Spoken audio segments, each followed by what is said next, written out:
Richard Ackling from Uralla, New South Wales. This is a 1946 Chev 2.5 tonne truck that I picked up in Tamworth 6 weeks ago.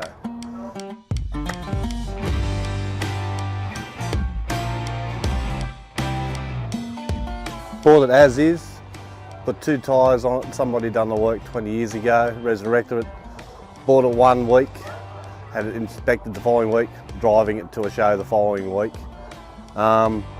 Genuine 82,000 miles, came originally from Tenterfield as a sleeper cutter's truck as far as the story I know goes on it.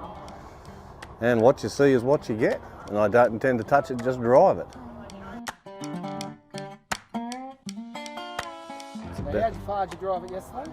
From Uralla to here, about 150 odd kilometres. Yeah, and we've got to do that again tomorrow on the way back, uphill, hopefully.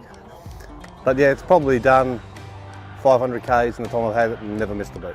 So I'm quite happy with it, yeah. Beautiful, wind the window up, and you've got the perfect heater in the whole thing. Works better than a Land Rover. Yeah, but no, it's all good, everything works. Everything works.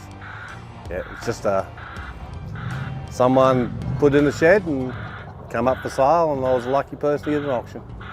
So we'll keep running with it before ever she goes.